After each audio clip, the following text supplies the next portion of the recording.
Meron bang healthy narcissist? The answer is yes, meron. Kapag inyong sinearch yan sa Google or kay Gemini, tinanong si Gemini or nag-chat GPT kayo, may lalabas dyan. Healthy narcissist or healthy narcissism. So ano nga ba yung healthy narcissism na yan? Yan yung meron kang ipinakikita na narcissistic traits or ugali ng narcissist. Pero ito yung point wherein hindi ito consistent. Ibig sabihin irregular. So pinakikita mo lang yan, ipinamamalas mo lang yan, may show, no? Pero ito ay hindi dire-diretso. So walang pattern. At another thing to remember, pagdating sa healthy narcissism, hindi siya nakakaperwisyo ng tao.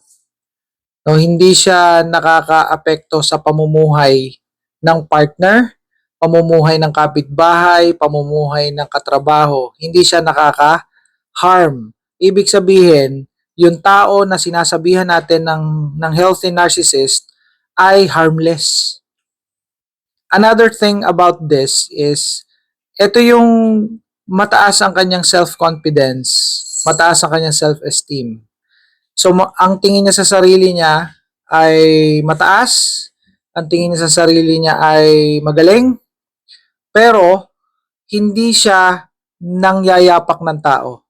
Hindi siya nang mamaliit ng kapwa-tao. At hindi rin siya naiinggit sa achievement ng kapwa-tao niya o katrabaho niya o ng kanyang asawa, ng kanyang jowa, ng kanyang kapitbahay, ng kanyang kapatid, ng kanyang anak o kung sino man. Hindi siya naiinggit.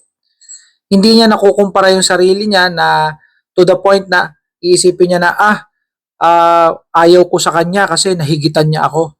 Mas magaling ako sa kanya. Galit ako sa kanya kasi nahigitan niya ako. Hindi ganon. Hindi ganon yung healthy narcissist.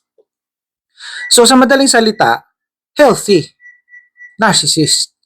So ibig sabihin, narcissist siya pero healthy ang kanyang datingan. Hindi nakakaperwisyo, hindi rin nakakaperwisyo sa kanyang sarili. Bagkos ay nagpo-promote pa ito ng achievements, nagpo-promote pa ito ng enhancement, merong personal growth and development sa kanya because of this one.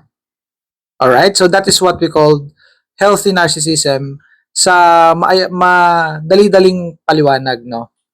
Yung practical na paliwanag. But here's the catch. Hindi ako fan ng healthy narcissism na to. Hindi ako fan ng terminologies na ito. Hindi. Why? Because this is for me, in my opinion, it's my opinion no? In my opinion, as a mental health advocate, no, pagdating sa narcissism, sa relationship, no, hindi ako pabor dito. Bakit? Kasi pwede itong gamitin ng mga narcissist, yung mga narcissist na nakakaperwisyo, itong mga abuser or yung mga manipulator na narcissist. So pwede kasing gamitin ng narcissist ang terminologies na ito. Pwede niyang gamitin yung words na healthy narcissist from time to time. Pwede niyang ipang laban yan o gawing katwiran yan or ipang brainwash or kanyang ipang gaslight yan sa kanyang asawa, sa kanyang kawork, sa kanyang kapitbahay at kung sino mang umatake sa kanya.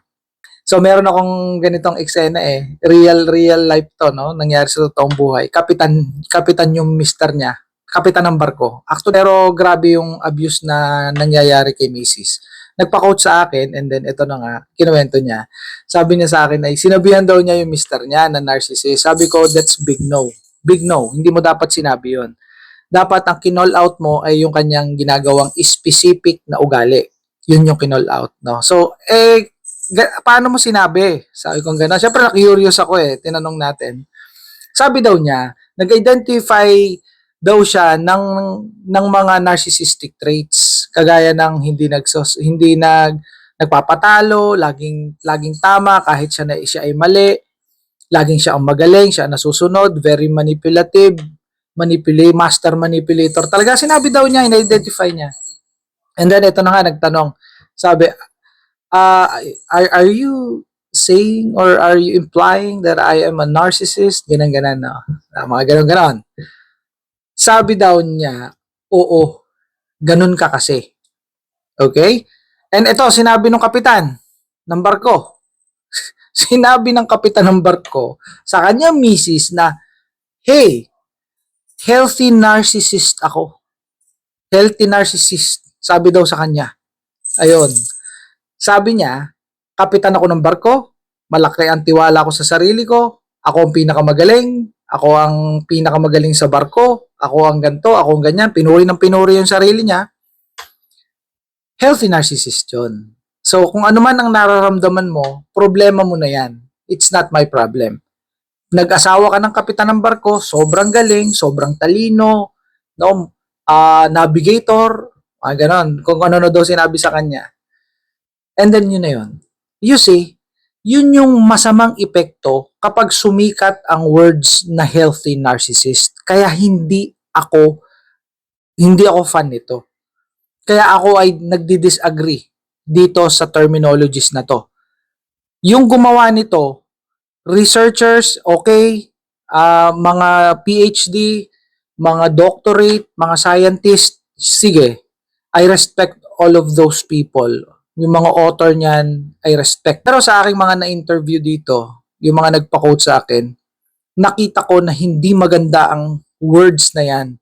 Kasi ginagamit yan ng narcissist para magkameroon ng malaking excuse sa kanilang masamang ugali na nakakaperwisyo at nakakasira ng mental health ng partners, ng misis, ng mister, at ng mga katrabaho o mga tauhan sa workplace. It's not healthy for me. Ngayon, matatanong nyo, anong tawag doon? Pwede nating sabihin na ang mga tao na may healthy narcissism, palitan natin yung term. Gawin natin ganito. Healthy sense of self or healthy self-esteem. Okay? Yun ang gamitin nating terminology. Huwag nating gamitin yung healthy narcissism or healthy narcissist. For me, that's the best na terms or yun yung description na pwede nating gamitin. Para hindi tayo ma-confuse. Yun ang ating itawag.